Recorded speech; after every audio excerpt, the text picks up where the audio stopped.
Assalamualaikum warahmatullahi wabarakatuh. Pertama-tama marilah kita panjatkan puji dan syukur kepada Allah Subhanahu wa taala yang mana pada pagi yang berbahagia ini kita masih diberikan kesempatan kesehatan untuk berkumpul di ruang kantor kita ini dalam rangka diseminasi budaya positif. Salawat beserta salam tidak lupa kita sanjungkan kepada junjungan Nabi besar Muhammad SAW yang telah membawa umatnya dari alam kebodohan ke alam yang berilmu pengetahuan seperti yang kita rasakan pada saat sekarang ini.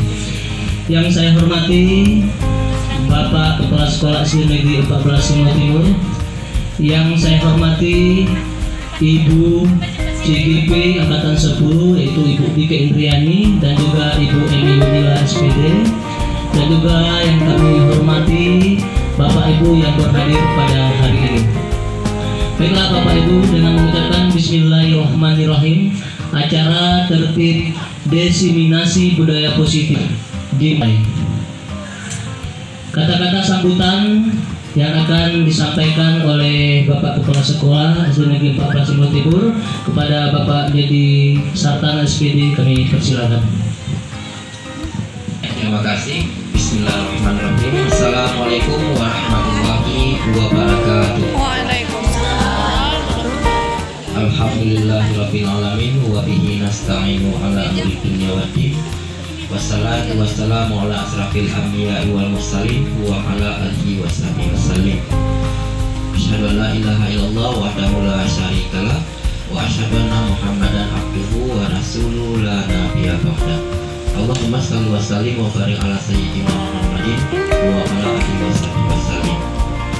Puji syukur kehadiran Allah Subhanahu wa taala yang mana pada pagi yang berbahagia ini kita masih diberikan kesehatan oleh Allah untuk tetap melaksanakan aktivitas kita baik sebagai pengajar maupun pendidik di SD Negeri 14 Simo Timur ini.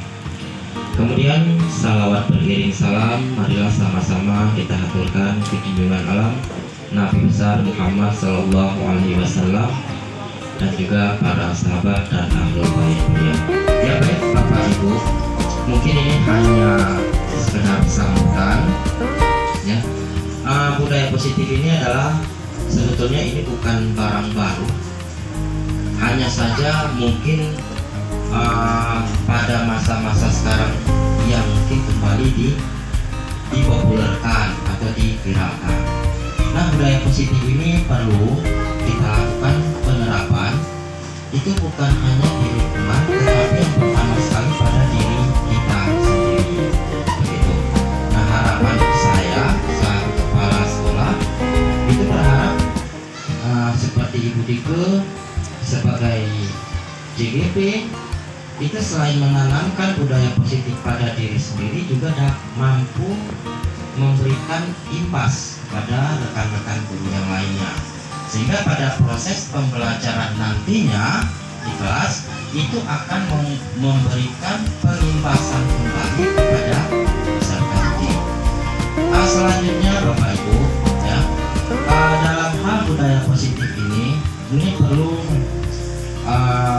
peningkatan dan juga kerjasama dari semua pihak, bukan hanya pada satu atau dua orang, tetapi seluruh warga sekolah dapat melakukan dan bekerja sama sehingga terjadi peningkatan yang baik dalam proses pembelajaran ke depan, sehingga tuntutan dari pendidikan di mana berharap akan melahirkan peserta didik yang sesuai dengan visi misi kita akan tercapai nantinya.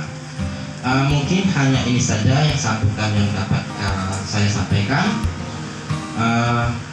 Saya berharap pada paparan nanti berikanlah tanggapan-tanggapan positif kepada Ibu Dike sehingga bisa mempengaruhi dan mempengaruhi apa yang menjadi harapan kita. Terima kasih. Wassalamualaikum warahmatullahi wabarakatuh. Waalaikumsalam. Dike Indriani SPD di silakan.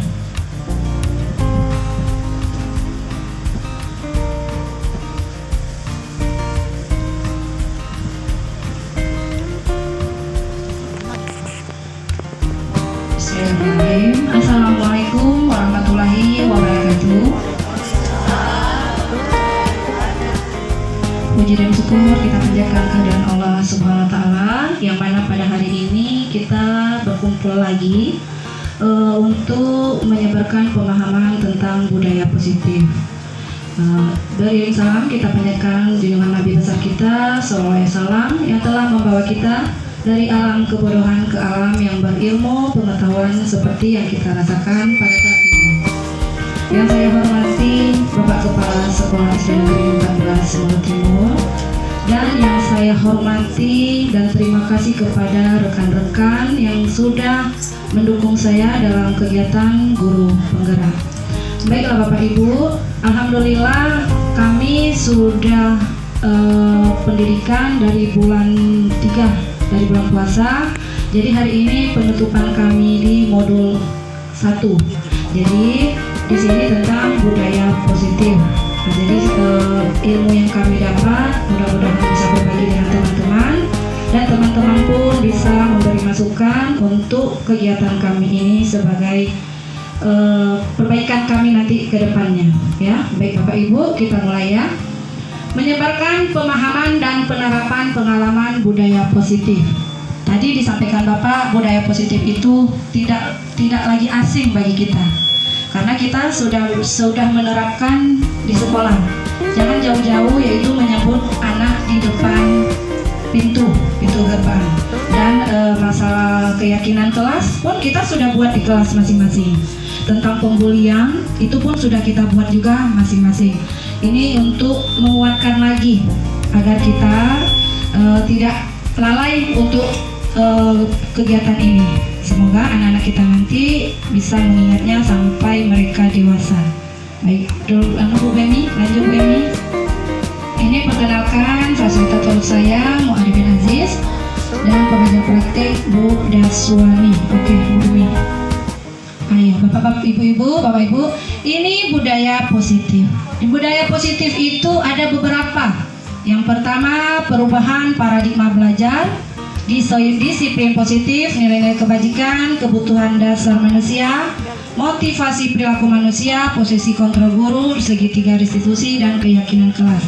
Di antara semua itu kita sudah menerapkan Bapak Ibu, karena memang inilah yang kita terapkan, yang kita inginkan, budaya positif yang ada di sekolah kita. Lanjut Bu Emi.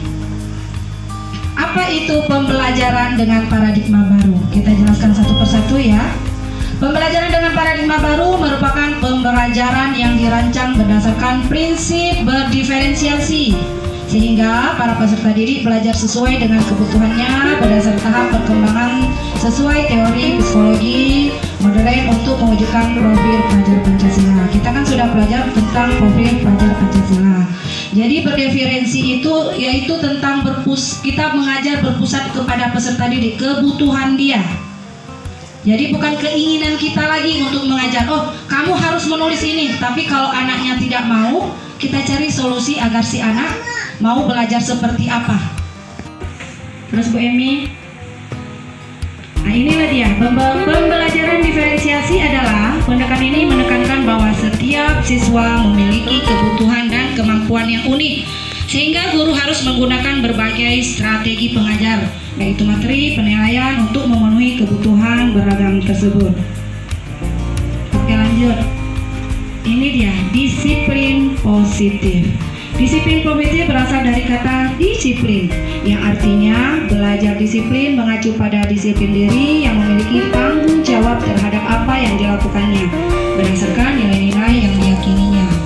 Disiplin positif merupakan salah satu cara penerapan disiplin yang bertujuan untuk menumbuhkan kesadaran serta memberdayakan peserta didik tanpa imbalan, penghargaan, reward, ancaman atau hukuman. Kita biasanya kan kalau anak-anak pintar sudah betul, kita kemarin kalau juara tidak dikasih hadiah. Karena kenapa? Jangankan gara-gara hadiah, orang itu berlomba untuk juara, tapi yang merasa tidak bisa tidak akan berlomba dia, karena saya pun nggak bisa, tuh apa saya mengajar hadiah. Jadi yang berlomba, jadi tidak bisa juga dipakai reward ya, nanti saya jelaskan. Sebagai pendidik, tujuan kita adalah menciptakan peserta didik yang memiliki disiplin diri sehingga mereka berperilaku mengacu kepada nilai-nilai kebajikan universal dan memiliki motivasi intrinsik dalam perubahan perilaku ke arah yang lebih baik. Answer Premi. Ini ada nilai-nilai kebajikan. Nilai-nilai yang disepakati bersama lepas dari suku bangsa, agama, bahasa maupun latar belakangnya. Contohnya profil pelajar Pancasila, beriman, bertakwa pada Tuhan Yang Maha Esa dan berakhlak mulia. Kita sudah tahu. Dan yang terakhir itu tentang IBO Primaris program PIP, toleransi, rasa hormat, integritas, mandiri. Itu pun sudah kita tahu belajar di profil Pancasila ya. Keterampilan hidup dapat dipercaya, lurus hati, mendengar yang aktif, tidak merendahkan orang lain dan memberikan yang terbaik dari diri. Oke, lanjut Bu Emi. Kebutuhan dasar manusia. Kebutuhan dasar manusia adalah segala sesuatu yang kita lakukan mendapatkan apa yang kita inginkan. Seluruh tindakan yang kita lakukan memiliki tujuan tertentu. Dan semua usaha terbaik yang kita lakukan adalah dalam rangka agar kebutuhan dasar kita terpenuhi dengan baik. Yang kita ketahui kebutuhan dasar manusia itu kan hanya makan, minum, tidur, istirahat, itu kebutuhan dasar. Ternyata banyak kebutuhan dasar yang harus kita miliki, bukan hanya kita saja ya, anak-anak seperti itu juga. Lanjut ke bawah Bu Emi. Inilah kebutuhan dasar yang kita harus miliki. Pertama, bertahan hidup, kasih sayang dan rasa terima kasih, penguasaan, kebebasan dan kesenangan. Di antara 5 ini kita harus memilikinya, bukan kita saja, begitu juga dengan anak-anak. Sehingga kita dapat memahami apa yang keinginan anak-anak di dalam kelas. Jadi apakah dia perlu kebebasan, apa perlu kesenangan. Jadi kita sebagai guru harus tahu apa yang diinginkan atau yang diharapkan oleh peserta didik. Oke Bu Emi. Motivasi perilaku manusia. Untuk menghindari ketidaknyamanan hukuman, ini ada motivasi ekstrinsik, itu untuk menghindari ketidaknyamanan atau hukuman. Atau ada juga untuk mendapatkan imbalan penghargaan dari orang lain. Ada juga untuk menjadi yang mereka inginkan dan menghargai diri sendiri dengan nilai-nilai yang mereka percaya. Setahu kita kalau penghargaan, kita ingin memberikan si anak hadiah. Padahal bukan hanya hadiah, ucapan tanda terima kasih, baik nak, bagus nak, itu sudah termasuk hadiah. Tidak perlu berupa barang. Kita kan sering, oh anak ini rajin datang, saya kasih hadiah. Jadi jangan gara-gara sedikit apa kita kasih hadiah. Jadi dengan ucapan saja kita sudah memberikan hadiah kepada si anak. Anak pun merasa senang. Jadi makanya tadi ada 5 kebutuhan dasar itu kesenangan untuk anak. Oke, lanjut Bu Emi. Di sini kita setiap penyelesaian masalah kita ataupun melihat si anak, kita ada pertama hukuman, ada konsekuensi, ada restitusi. Terus terang, saya pertama masih dalam keadaan hukuman kalau untuk menghadapi anak. Hukuman memang bukan hukuman yang berat. Contoh kita misalnya, oh kamu berdiri di depan, atau oh kamu nggak buat PR, nanti tulis banyak-banyak ini. Itu termasuk hukuman. Jadi sekarang saya sudah tahu bahwasanya hukuman itu boleh diberikan, tapi dalam bentuk yang memang seminim-minim mungkin, yang jangan sampai menyusahkan si anak. Ya, tadi konsekuensi. Konsekuensi ini mungkin kita pernah juga menerapkan. Misalnya terencana, disepakati sesuai peraturan. Contoh, kita sudah ada peraturan di kelas. Anak-anak ibu kalau buang sampah sembarangan, nanti ibu denda menyapu misalnya dalam ruang kelas. Nah, itu sudah tertulis, itu boleh karena namanya konsekuensi, karena sudah tertulis. Beda dengan hukuman. Hukuman kita tidak menentukan, tidak tertulis. Nah, jadi saya pun baru tahu bahwasanya hukuman itu tidak boleh juga. Jadi yang perlu kita terapkan di sini boleh dengan cara konsekuensi atau restitusi. Kami belajar di restitusi ini. Konsekuensi tadi yang pertama sudah disepakati sesuai peraturan, murid tetap dibuat nyaman, sikap guru selalu memonitor murid, itu juga tidak bisa. Restitusi ini proses menciptakan kondisi bagi murid untuk memperbaiki kesalahan, atau proses kolaboratif yang mengajarkan murid untuk mencari solusi sendiri. Di sini saya pun sudah belajar dan sudah mencoba membuat segitiga restitusi ini tentang pencapaian penyelesaian masalah, memang ada juga anak yang bisa menerima, ada juga anak yang tidak bisa menerima, karena anak-anak ini berbeda, ya. Karena di sini restitusi ini kita tidak menerapkan hukuman, kita hanya mencari solusi bersama si anak, apa yang si anak mau lakukan. Saya sudah mencoba, tapi ada juga anak yang nggak bisa dibuat dengan restitusi. Nah, lanjut Bu Emi. Inilah kita, 5 posisi kontrol guru. Apakah kita sebagai penghukum, atau teman, atau membuat merasa bersalah, atau pemantau, atau manajer? Di antara 5 ini mana posisi yang kita hadapi sekarang? Kalau saya terus terang, memang biasanya kita kan sering menghukum, penghukum, pemantau. Kita nggak tahu yang mana penghukum membuat merasa bersalah. Sekarang saya udah tahu penghukum itu seperti yang saya sampaikan tadi. Ayo nak berdiri di situ karena tidak buat PR, itu namanya penghukum. Kalau membuat merasa bersalah seperti ini, aduh kenapa nggak buat PR nak? Nanti ibu kena marah sama Pak Kep. Jadi anak merasa bersalah bahwasanya, oh gara-gara saya Bu Dika kena hukum sama Pak Kep. Itu pertanyaan membuat merasa bersalah. Kalau teman, kita sering, kalau teman ini sering kita lakukan, ya kan? Pemantau ini seperti istilahnya kita hanya mau tahu permasalahan anak, tapi tidak mau menyelesaikan sampai tuntas. Jadi itulah kadang-kadang timbul permasalahan kita. Yang kedua, yang terakhir inilah manajer. Baru tahu rupanya guru ini harus sebagai manajer. Karena manajer ini semua kegiatan yang ada di anak, kesalahan, jangan kita anggap sebagai hukuman atau membuat merasa bersalah. Nanti ada caranya. Oke, lanjut Bu Emi. Contoh penerapan 5 posisi kontrol dulu. Contoh ya, ada kasus siswa tidak memakai atribut lengkap saat upacara bendera. Yang hukuman seperti ini. Ayo nak, hormat pada bendera selama 1 jam. Itu termasuk hukuman. Ada juga pembuat merasa bersalah. Berapa kali ibu bapak harus memberitahu kamu selalu saja mengecewakan ibu bapak. Jadi dia merasa juga bersalah karena, oh saya sudah mengecewakan bapak. Oke, di bawah Pak Bu Emi. Yang satu lagi sebagai manajer. Apakah kamu tahu kesalahanmu? Kira-kira bagaimana kamu memperbaiki kesalahanmu? Sebenarnya kalau dikatakan ini kita sampaikan sama anak-anak, mungkin ada sebagian anak yang bisa menjawab, ada juga sebagian anak yang nggak bisa menjawab. Karena kami pernah juga diskusi sama fasilitator kami, Pak, kadang-kadang ada juga anak kalau kami selesaikan dengan manajer, dengan cara manajer ini, diam, nggak ada mau menjawab. Jadi solusinya bagaimana? Jadi solusinya ya Bapak Ibu harus kerjasama juga dengan orang tua. Kalau juga orang tua tidak mendukung, harus kerjasama juga dengan kepala sekolah.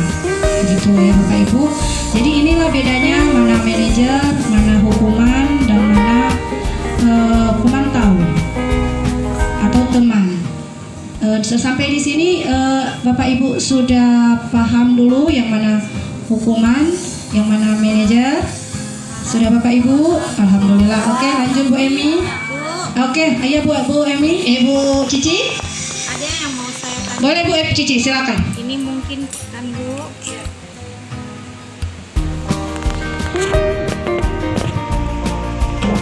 Bismillahirrahmanirrahim. Assalamualaikum warahmatullahi wabarakatuh. Baiklah, pada kesempatan kali ini kami bukan mau memberikan ya istilahnya memojokkan ibu sebagai CGP, tetapi kami mau juga tahu dan mau sharing masalah CGP ini, bahwa yang sudah ibu paparkan dari tadi kami sudah mendengar di situ ada hukuman ya Bu. Dan kita sudah berusaha, ibu mengajarkan kami, guru-guru yang lain yang belum dapat atau memberitahu kepada kami bagaimana cara kita mendidik anak di kelas, jangan lagi memakai hukuman. Ya, Tapi Bu, seperti yang pernah kita dengar juga ya Bu, seperti anak-anak ini ada yang memang sanksinya mungkin ataupun bahasanya memberikan kepada anak, kalau kita beri hukuman mungkin bahasanya ya Bu terlalu keras. Nah, jadi kalau kita berikan kepada anak yang berupa mungkin sanksinya itu agak lembut seperti yang Ibu gambarkan tadi, jangan kamu berbuat begini. Kalau kamu tidak mengerjakan tugas ini, Ibu bisa ditegur sama kepala sekolah, ataupun mungkin dengan bahasa lain kita bisa menyampaikan kepada siswa, kalau kamu tidak membuat tugas ini, bagaimana nanti nak kamu tahu ke depannya pelajaran yang hari ini Ibu berikan kepada kamu. Nah begitu kan. Tapi ada anak yang mau turut ataupun mengerti yang kita sampaikan tadi, tetapi ada juga anak-anak kita pada saat sekarang ini tidak mau tahu seperti itu, kan? Seperti itu ya Bu. Jadi di dalam Islam pun kita ada diajarkan apabila anak tidak mau sholat saja karena itu wajib hukumnya. Wajib kita tegur mungkin dengan pukulan, tapi pukulannya tidak yang membuat sampai anak bagaimana begitu ya Bu. Nah sebatas itulah pertanyaan saya, maksudnya bagaimana pendapat Ibu ataupun ada saran dari teman-teman yang lain mengenai yang belajar kita ini tadi, bahwasanya tidak boleh memberi hukuman kepada siswa, sementara kita pun di dalam Islam ada diajarkan apabila umur 10 tahun tidak mau mendengar, ya terutama sholat, wajib ditegur dengan pukulan. Nah, hanya itu yang saya tanyakan, mungkin Ibu dapat memberikan jawaban kepada kami. Terima kasih.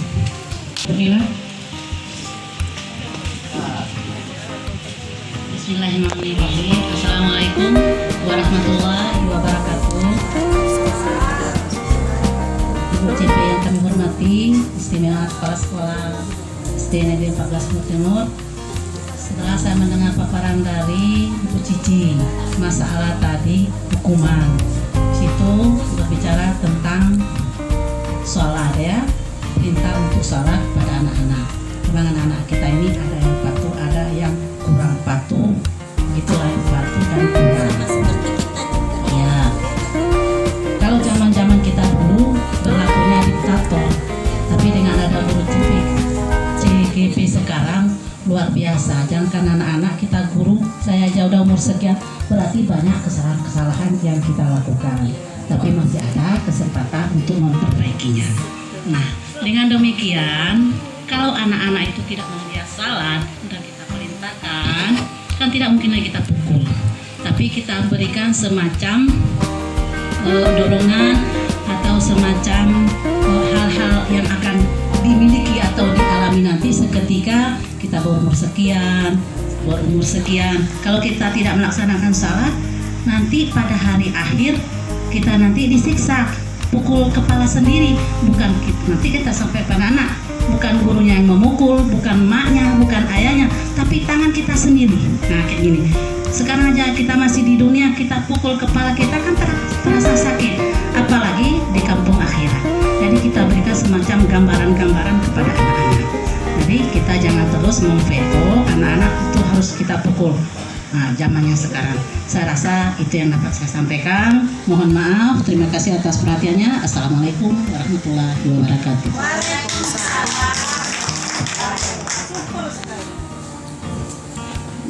Baik Bapak Ibu, pertanyaan Bu Cici tadi sudah ditanggapi sama Bu Nila tentang sholat ya, sholat.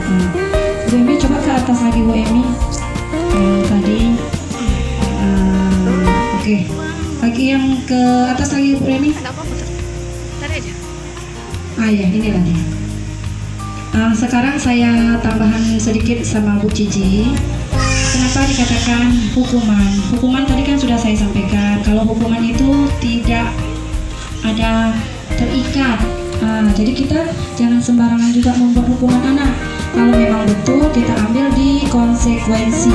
Di konsekuensi itu kan kita ada keyakinan kelas di kelas. Masing-masing kita ada keyakinan kelas.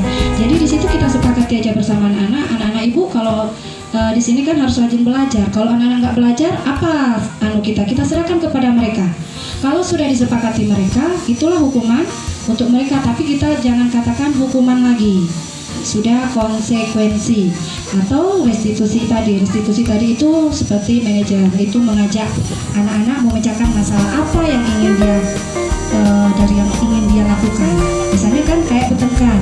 Sekarang ibu sudah selesaikan kalian berdua. Sekarang mau kalian bagaimana? Nah, jadi mereka mencari solusinya juga. Jadi sekalian kita bantu juga bagaimana solusi yang terbaik. Itu saja Bu Cici. Semoga Ibu Cici puas. Kalau nggak puas, puas-puaskan aja ya Bu Cici. Oke, lanjut Bu Emi. Terus ke bawah lagi Bu Emi. Ini tadi apa? Posisi kontrol. Posisi kontrol apakah aku? Ya. Yang pertama, apa rencanamu untuk menyelesaikan masalah ini? Ayo lakukan demi Bapak Ibu ya. Nah, ini kan ada pertanyaan posisi kontrol yang bisa kita tanyakan sama anak-anak. Yang pertama, yang tadi bisa sampaikan tadi kan bertengkar. Anak-anak Ibu, apa rencana kamu menyelesaikan masalah ini? Jadi kita sebagai manajer, bukan hanya untuk kamu ini, kamu itu. Tidak. Kita tidak boleh lagi pilih kasih. Jangan mentang-mentang ini asik salah, asik nakal, kita salahkan. Padahal belum tentu dia nakal, ya kan?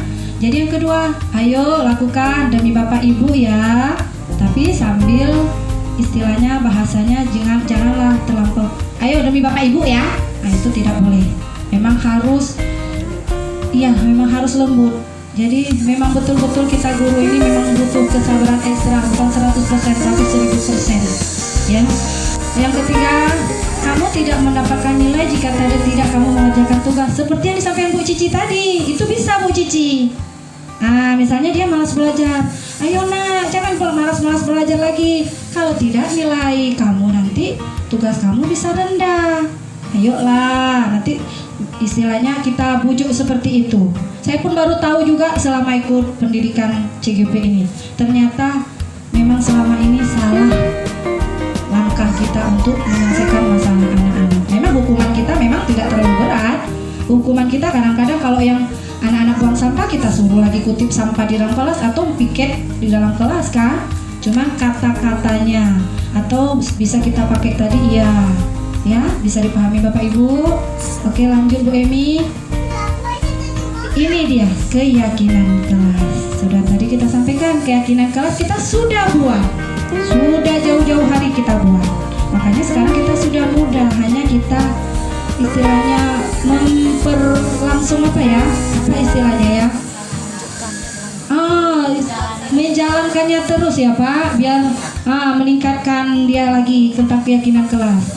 Mengapa keyakinan kelas bukan peraturan kelas? Bu Emi ke bawah sampai ke Emi. Ini dia.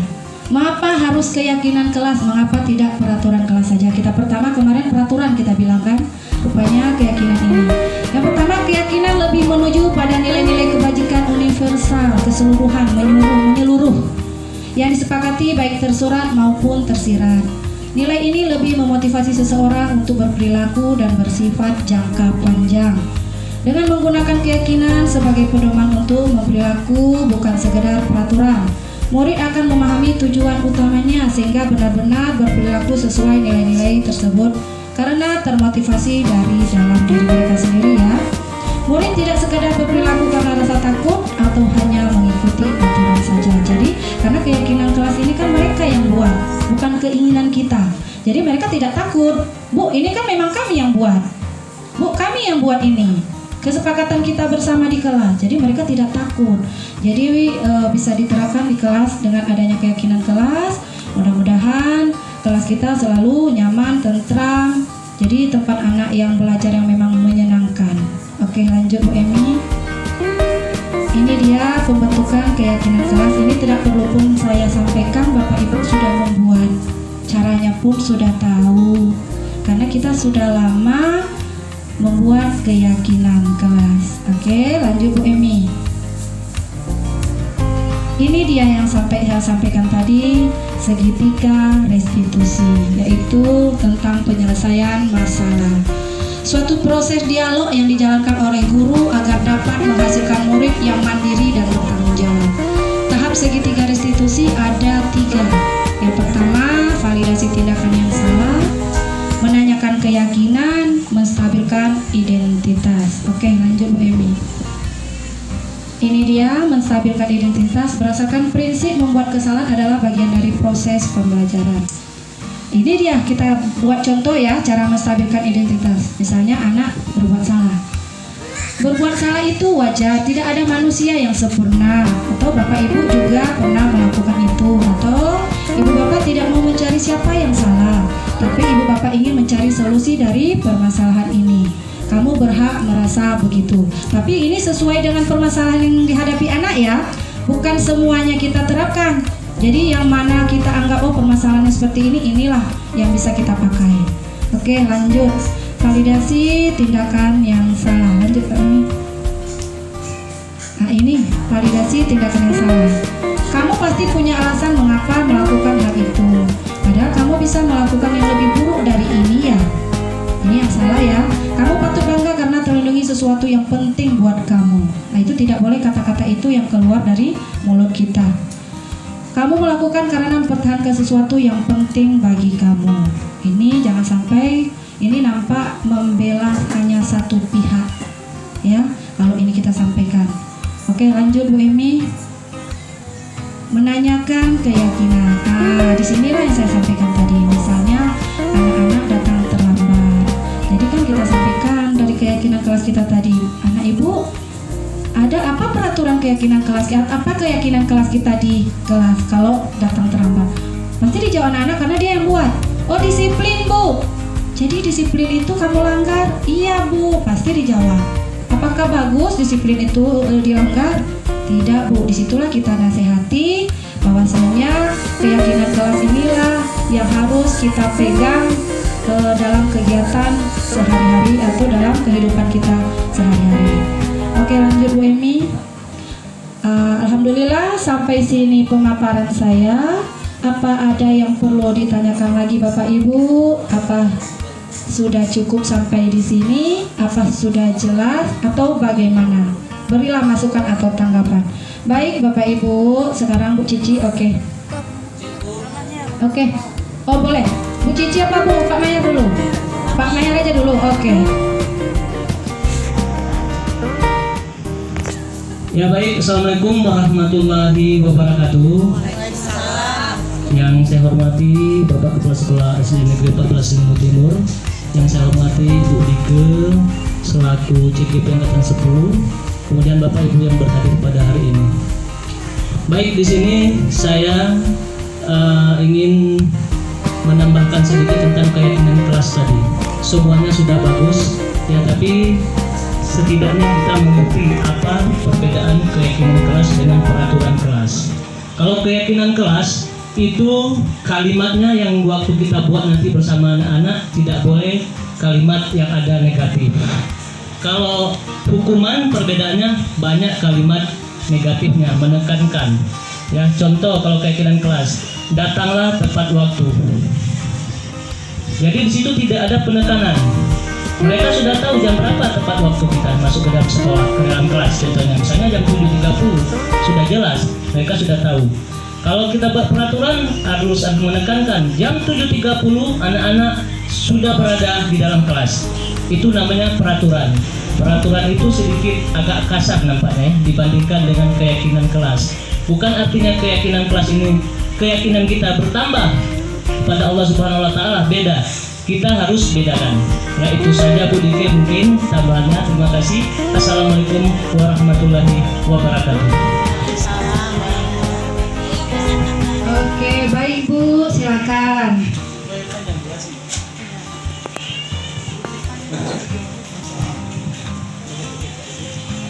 Baiklah, mungkin kembali saya mau menyampaikan juga ya Bu.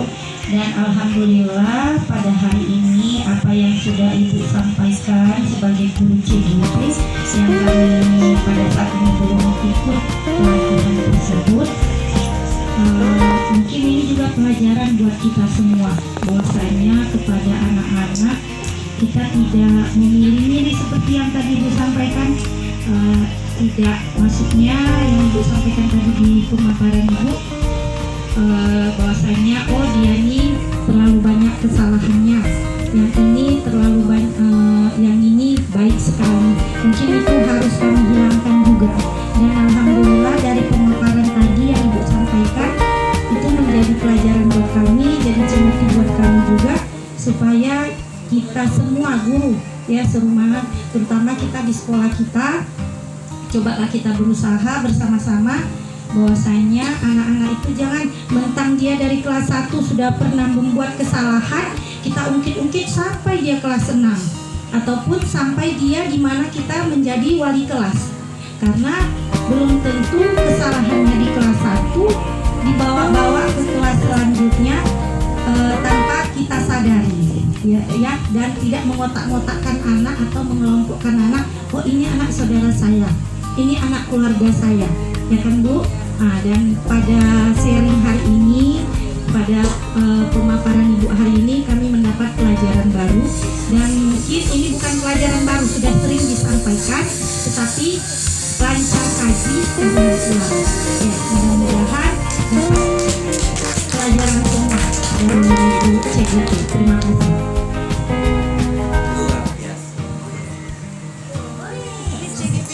Baiklah Bapak Ibu, Pak Kep ada tanggapan? Baik, terima kasih. Saya hanya menanggapi dan juga mungkin ada hal-hal yang perlu kita perbaiki bersama, terutama bagi kawan-kawan yang memang menjadi wali kelas di kelasnya. Jadi kalau kita ambil dari kata restitusi itu sebetulnya adalah bahasa hukum, ya, bahasa dalam dunia hukum. Kalau saya tidak salah, artinya adalah pemberian ganti rugi kepada pihak korban yang merupakan bentuk tanggung jawab, tapi bukan pula kompensasi, beda ya, beda. Nah kemudian dikembangkan dalam dunia pendidikan menjadi restitusi pendidikan. Nah restitusi pendidikan ini adalah menanamkan kepada anak, kepada peserta didik, yaitu mau mengakui kesalahan dan memperbaiki kesalahannya itu, dan itulah merupakan bentuk tanggung jawab anak kepada dirinya, sehingga dia siap untuk kembali bergabung dengan kelompoknya, maksudnya kelompok di sini di kelasnya, sehingga dia memiliki karakter yang lebih kuat. Nah, seperti tadi salah satu bentuknya adalah yang disampaikan oleh Pak Muhammad,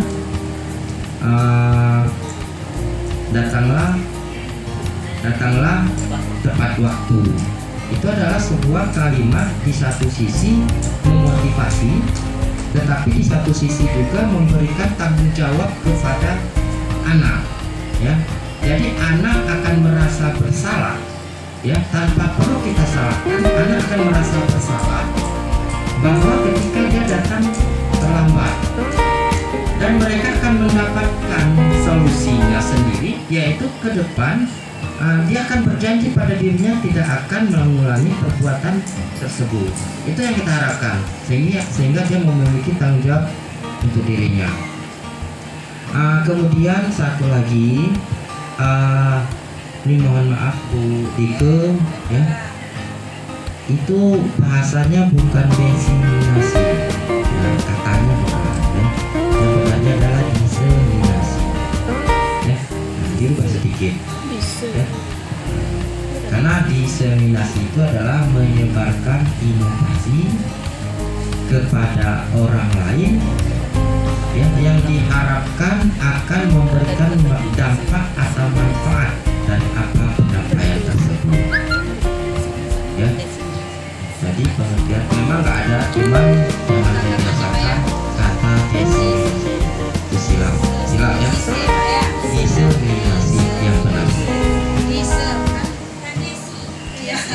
Mungkin itu saja tanggapan dari saya. Saya harapkan Bapak Ibu dapat meningkatkan kembali keyakinan kelas di kelasnya masing-masing, apalagi di tahun ajaran baru ini kita akan melaksanakan asesmen awal, sekaligus juga perancangan kembali keyakinan kelas di kelas masing-masing. Terima kasih. Assalamualaikum warahmatullahi wabarakatuh. Waalaikumsalam.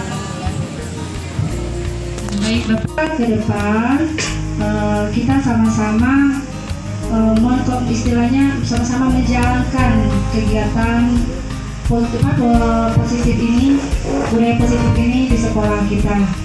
Terima kasih banyak sudah berhadir dan mengganggu waktu Bapak Ibu. Sekali lagi terima kasih. Assalamualaikum warahmatullahi wabarakatuh.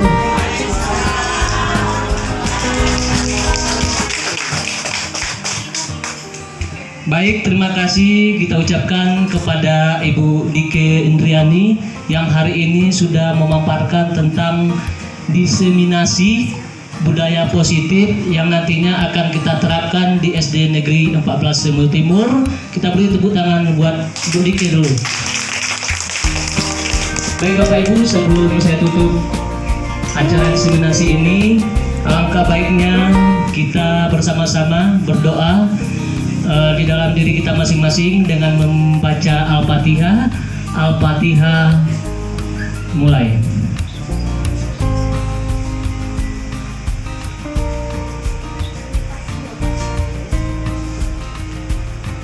Amin. Ya baik Bapak Ibu, dengan berakhirnya doa tadi, maka berakhir pula perjumpaan kita pada hari ini. Saya selaku pembawa acara, mohon maaf jika banyak kesalahan di sana sini. Saya tutup dengan doa. Wabillahi taufiq wal hidayah. Assalamualaikum warahmatullahi wabarakatuh. Waalaikumsalam warahmatullahi wabarakatuh. Tepuk tangan Mbak Bundike. Warahmatullahi wabarakatuh. Saya Herlianti, rekan sejawat dari Ibu Dike Indriani yang sekarang lagi menjalankan pendidikan calon guru penggerak di Kabupaten Simalungun. Selama ini Bu Dike yang saya perhatikan masih banyak kekurangan dari segi percaya diri, tampil di depan rekan-rekan yang lain. Terus selanjutnya ketika dia sudah mengikuti kegiatan guru penggerak, itu saya perhatikan sudah banyak sekali perubahan yang ada pada diri Dike Indriani, terutama dalam hal memimpin diskusi, dalam hal membimbing anak-anak, dalam hal memberikan materi pembelajaran di dalam ruang kelas, dan juga berbagai hal seperti kegiatan di komunitas dan juga memimpin kegiatan-kegiatan yang sering dilakukan di segi pada kegiatan guru penggerak. Itu kemarin Dike baru saja melakukan penuntasan berbagi praktek baik pada budaya positif, dan dia juga memberikan program-program di dalam kegiatan tersebut. Ketika Bu Dike memimpin kegiatan diskusi, itu sangat luar biasa, yang mana saya lihat rekan-rekan guru tertarik dengan program-program yang sudah dirancang oleh Bu Dike. Nantinya ke depan agar Bu Dike lebih giat lagi untuk program-program yang lebih mantap, yang lebih menarik, sehingga menjadi alhamdulillah dengan sudah mempelajari pada modul-modul pada modul 1 ya di kegiatan guru penggerak, Bu Dike juga sudah menerapkan segitiga restitusi, yang mana ketika ada siswa yang mengalami sejak Bu Dike sudah mengikuti kegiatan guru penggerak, ketika ada siswa di sekolah yang bermasalah, itu langsung Bu Dike mengambil ahli untuk menyelesaikan masalah tersebut dengan menggunakan segitiga restitusi. Selanjutnya juga Bu Dike sudah melaksanakan, sudah juga menerapkan tentang membuat keyakinan kelas di dalam ruang kelas. Saya berharap dengan adanya kegiatan guru penggerak ini khususnya kepada Ibu Dike, semoga ke depan jangan hanya berhenti sampai selesai kegiatan pendidikan guru penggerak saja. Akan tetapi Budike saya harapkan untuk ke depan lebih memberikan program-program yang bagus untuk menciptakan atau untuk menghasilkan generasi-generasi dari sekolah kami, sehingga apa yang menjadikan impian Budike terwujud dengan seterusnya. Saya juga berharap Budike bisa mengajak rekan-rekan yang lain untuk mengikuti pendidikan guru penggerak, yang mana pada program guru penggerak itu sangat luar biasa. Saya sendiri juga tertarik dengan apa yang sudah dipahami oleh Budike, sehingga nantinya Budike sebagai agen perubahan di sekolah kami. Mungkin hanya itu saja yang dapat saya sampaikan. Lebih dan kurang saya mohon maaf. Assalamualaikum warahmatullahi wabarakatuh.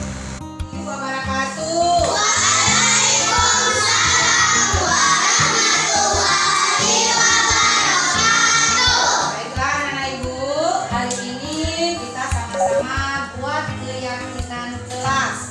Keyakinan kelas itu agar kelas kita bisa menjadi disiplin. Setelah kita buat keyakinan, kita bisa menerapkannya di kelas kita. Misalnya kita buat keyakinan kelasnya disiplin. Apalagi menjaga kebersihan. Apalagi hadir tepat waktu. Terus boleh menjaga kebersihan kelas. Apalagi tidak berbicara kasar atau kotor. Jadi nanti ibu bagikan kertas 1 lembar. Kalian tulis nanti 1 aja. Apa keinginan kalian untuk kelas kita, biar kelas kita ini nyaman, tertib, disiplin, tidak ada yang bertengkar. Keinginan kalian apa? 1 aja, ya? Bisa dipahami? 1 aja, oke. Ibu bagi kertas ini, nanti kita sama-sama tempel di papan tulis, oke ya? Hah? Boleh, nanti. Jangan dilihat dulu ya, jangan sampai kebalik. Yang ini kan melengket lemnya. Di sininya menulis ya. 1 aja keyakinan kelasnya. Buat apa yang kamu mau? Misalnya agar sekolah kita ini tertib ya kan? Nah, ya kan?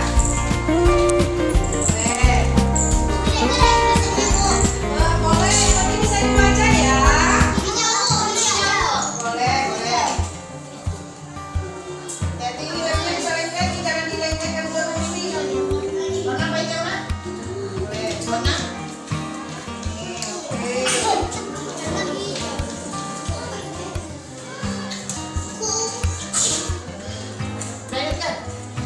Belum. Ya.